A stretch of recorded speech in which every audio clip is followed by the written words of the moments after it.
And we now move to the 2015-25 long-term plan. And if I could have Peter Gudsall and Chris Gregory, I think, and anyone else who's sitting at the end of the table. Are you alone? We have the whole organisation behind us. Excellent answer. Excellent answer.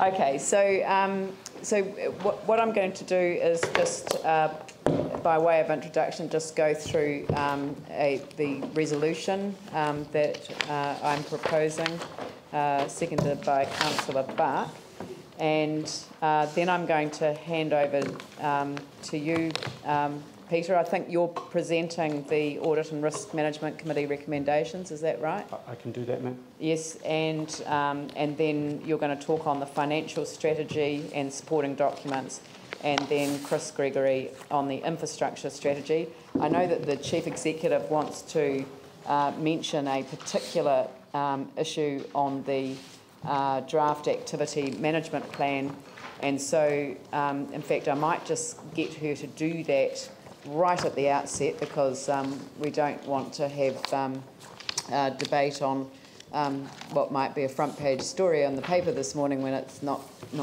quite accurate. So the first of the draft of the resolution that we're putting to the meeting is adopting the information that will provide the basis for the Council's draft long-term plan, and which will be relied on for the content of the consultation document yet to be adopted by the Council, and we'll be adopting that on the 10th, I think it is, of March, subject to the Auditor-General providing a report as to the quality of the information, and then noting that the information comprises, in addition to the financial strategy, the infrastructure strategy, the community outcomes, and then activities and services, which are the activity management plans and levels of service that we have debated last year and discussed and gone through with a fine-tooth comb.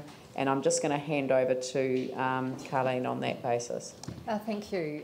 You would have all seen in the information in the press this morning in relation to the libraries, and recall that that's not what Council resolved. The information came from the draft libraries activity management plan, which included staff that had proposed reductions in levels of service. But again, that you recall that Council did not endorse those plans. So the levels of service are correct. However, the reference to proposed reductions were not removed from the activity management plan when the Council decided not to proceed with them. So that's an administrative oversight, and we'll update the plan around that. So I've added under activities and services that's subject to clarification to be provided and approved by myself on certain levels of service. So thank you very much for that. Then it also deals with the capital program, the financial statements, accounting policies, significance and engagement policy, revenue and financing policy, policy on remission. Do you want to scroll up, because I don't need to read what people can read for themselves, but you'll see the asterisks to the side of those, and these are subject to consultation being carried out concurrently with the consultation document. So we're out for consultation on the significance and engagement policy, the policy on remission and postponement of rates, the funding impact statement, etc. So if we carry on down, we are noting resolution 6.2 of the minutes of the Council meeting of 5th December, so that's when we made our initial decision that the Council investigate over the next 3 months the additional levers identified in the staff report, and that in the event these options are not found to be viable, then the Council will further divest from its asset base, and as a result of the investigation confirms the release of $551 million as agreed back in December last year, and then agrees to the release of an additional $200 million capital, making a total of $750 million to ensure the Council solve for the worst case scenario. And then prior to the release of any capital, Council resolves to review and consider independent expert advice on the optimal capital release program. We've received advice, obviously, that different share packages are worth different amounts. There's a discount or a premium, whichever way you look at it, for different packages, and that's something that we do need to take into account when we're making the final decision. and resolves that during the course of the consultation on the 10-year plan will review all aspects of the capital program. And I think that information that came to light between the time that we settled on the capital program and now has meant that perhaps a slightly different view of the capital program may have been adopted. So we're committing to go back into the capital program and have a really good look at it again.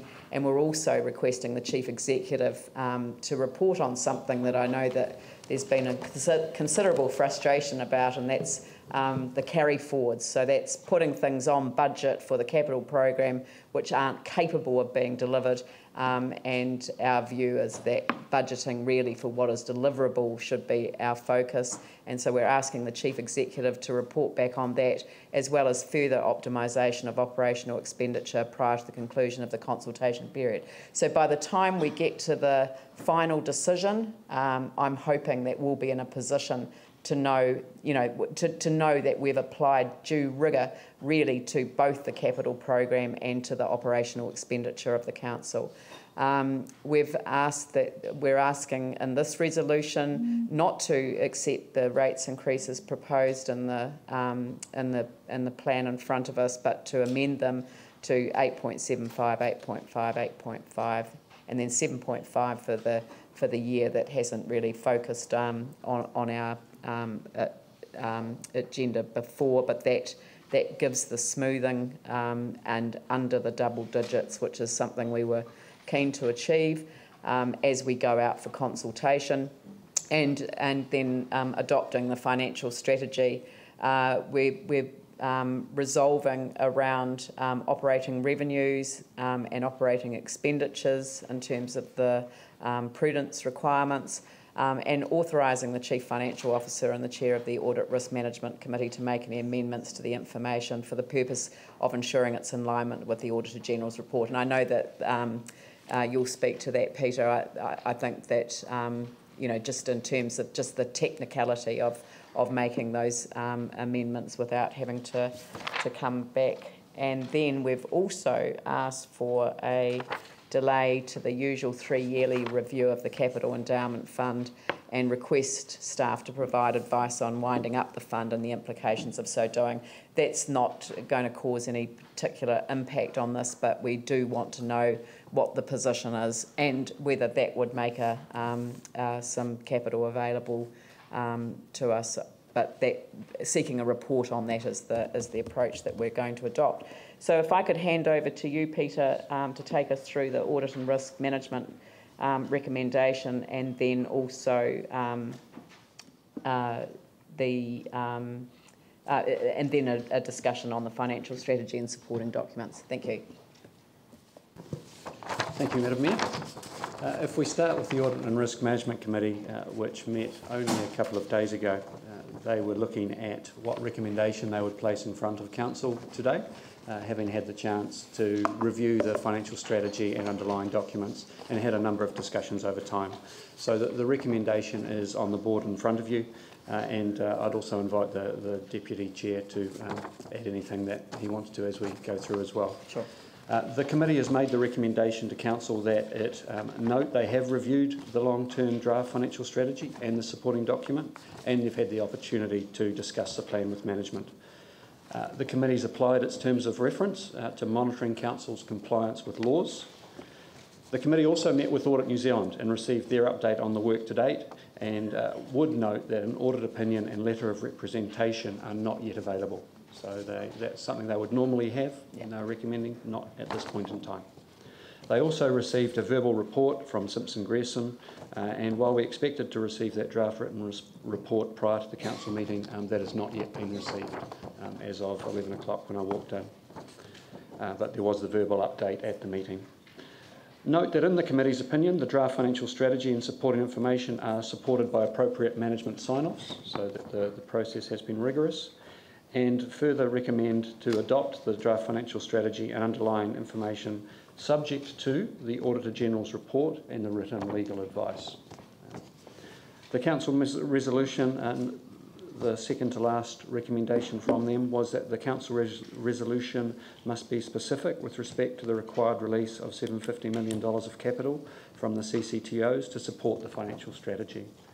And the final point, authorise the Chief Financial Officer and the Chairperson of the Audit and Risk Management Committee to make any amendments to the information for the purpose of ensuring its alignment with the Auditor General's report.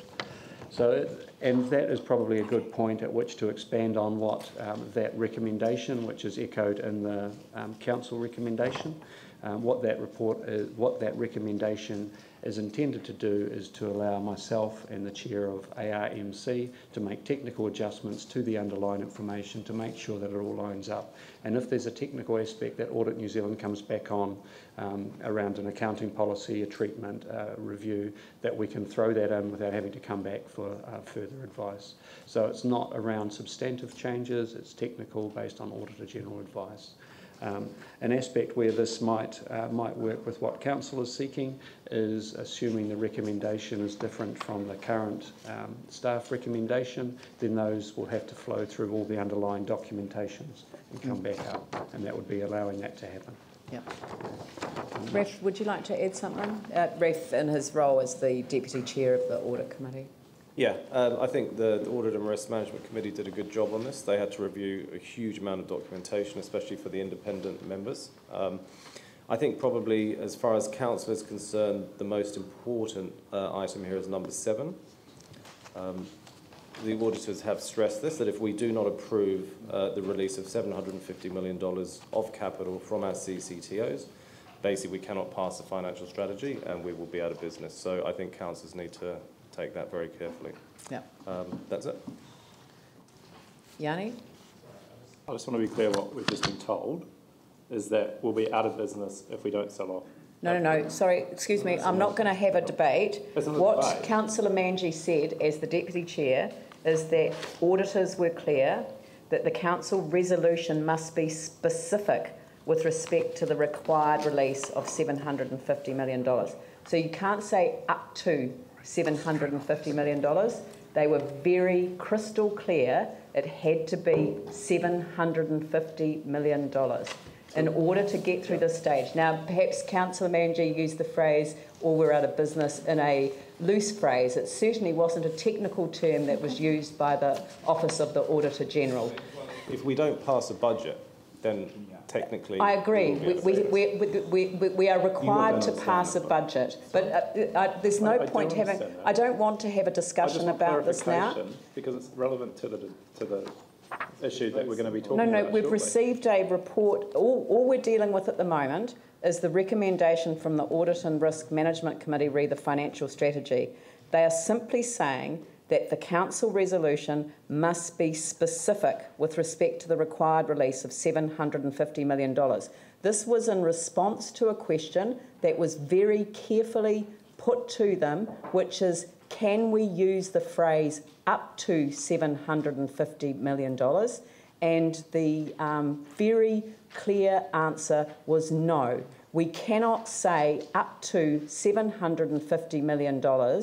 We have to solve for $750 million. Yeah, my question was in regard to the required release of $750 million, understanding that that's the total quantum, so no debate on that. The key question I had, though, is if that capital is found from savings to the capital program, what is the material difference? Well, that's not what this is a very simple recommendation. That's it. There's nothing to debate about it. No, it's not. I don't want to have that question. You could ask that question when we get to the financial strategy, because obviously there are a number of questions that people have around the financial strategy and how you solve for an amount. But the $750 million, the whole purpose of making this resolution specific, and I have to say that I was the one that wanted to have this specifically written into the recommendation from the Audit and Risk, because it was raised at Audit and Risk, was to explain why we couldn't use the phrase up to. And I know that some councillors did want us to use the phrase up to, and I wanted to make it explicit that this was a recommendation from Audit and Risk, confirmed by the Audit Office, that we cannot have a resolution that simply releases up to $750 million. We actually have to be explicit that we will release $750 million, should be required to do so. Peter, would you like to carry on with your... Absolutely. So now I'll turn to the agenda, and in particular the long-term plan. So I'll be referring to the council agenda and the report that's attached. I'm intending to take less than a minute for each month that we've actually spent on doing this long-term plan up to this point, so it won't be a long page turn, but I will try and hit the highlights. While Chris and I are sitting up here in front of you, it was not facetious when I said the organisation is behind us. Every part, every team of the organisation has been involved in this over a long, long period of time. And councillors themselves know how detailed some of those reviews were, having gone through the activity management plans, for instance. So this is us representing the organisation. With respect to the process and document links, I'd have to say the process could be best described as exhaustive. Comprehensive doesn't quite go far enough. It does go to the point of exhaustive in terms of a process. The activities, the asset management plans, the policies, and of course within those aspects also having regard to the strategic aspects that have to be taken into account as well. This is not just a BAU plan, as everyone knows. The information and assumptions that we're looking for today to be approved are as per the Mayor's recommendations, and are also set out in paragraph 3.4 of the report that Council has in front of them. And again, I won't read them out, but one of the key ones, which Chris will talk to shortly, is the infrastructure strategy. But there are a number of other keys as well, the funding policy, revenue and financing, etc. The framework under which we're operating is the Local Government Act 2002, so that imposes some restrictions upon us, and it also some definitions that we have to follow as well. We are highly unusual, as I've mentioned. We have a number of uncertainties in the plan. It's not unusual for a long-term plan to be uncertain, but this probably pushes the envelope even of that. We have, for the first time, a 30-year infrastructure strategy. That's a first across councils across New Zealand, but no other council in New Zealand is facing the same level of uncertainties we have. And a number of that uncertainties are around funding and funding sources.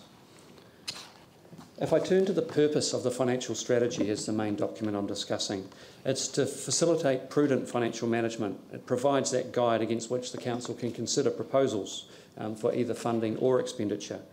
And it also provides a context for consultation on those proposals because it's transparent about services, rates, debt and investments. So all of those aspects that come into it.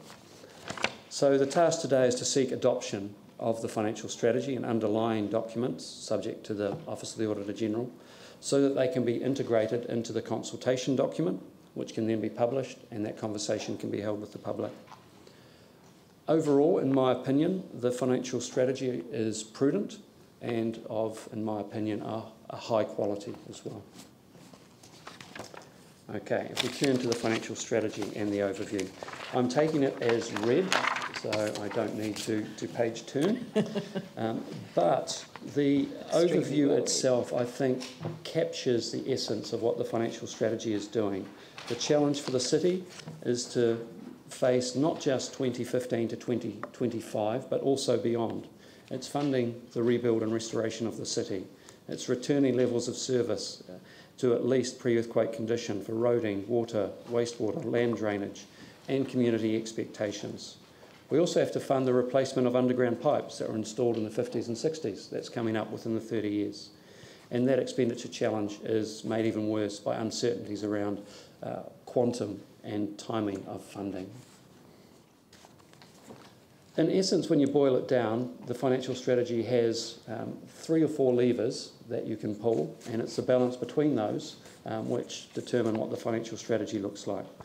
So there's the expenditure required to deliver the levels of service, which sets what we're funding. And then we can pull the funding levers of rates, debt, and sale of part of CCHL's investment portfolio. Those are the 3 ways we can solve for expenditure if expenditure is set. But the four factors are interrelated, and movement of one needs to be balanced by movement in at least one of the other variables. And to further illustrate, if rates increases were reduced, then some combination is required of reduced expenditure, more debt and or more capital released. And I know everyone around the council table is well aware of this dynamic. We've worked over it for a while. So the proposed financial strategy presents a solution to these challenges and some alternatives as well, and looks at a balanced approach and measure across the use of those levers. The recommended strategy that is contained within the documents and the underlying information at this point is to realise that net value of up to $750 million. There's an up to there that was prior to the Audit Office, together with rate increases to current ratepayers over the next 3 years of 10, 8 and 8. This proposal would result in net debt to revenue peaking at 238% in 2020 and declining to under 150 by 2045, because it's not just the peak, it's the profile that's important. And the desired $150 million of headroom, that gap between our debt and our borrowing limit, would be achieved in every year except for a couple, which is 2020 and 21. And that would be the value of headroom you'd have in that time. So that's the most exhaustive part of the document that I will turn to. But if we think about what the key factors are that underline the financial strategy, I've got four that I think really need some focus. Rating-based growth is a key aspect, as are changes in population and rating units. Levels of service, which then determine the expenditure we're funding, is the third. And the fourth would be cost share agreement ownership. And within that, I've noted that there are some assumptions where the ownership is still ambiguous and there is not yet agreement around it. The one that stands out on that list is the first one, which is the bus exchange. You know, that could be ours or private. So at this stage, we've made an assumption around it for planning purposes. And because I like adding one at the end, we'll add capital expenditure as the other key factor as well. And I'll draw your attention to the graph on page 6, please. Not because I want to dig into it, but because I think it will be an important reference point when Chris talks to the infrastructure strategy, particularly when we look at the peak of expenditure or the wave of expenditure past the end of the long-term plan. Turning now to how have we informed the financial strategy. There have been four main strategic factors that we've used to inform what potential solutions could be. And they are keeping debt under control, being fair with the burden of costs across generations. So it's intergenerational equity is the catch cry for that, but it really is just being fair across generations.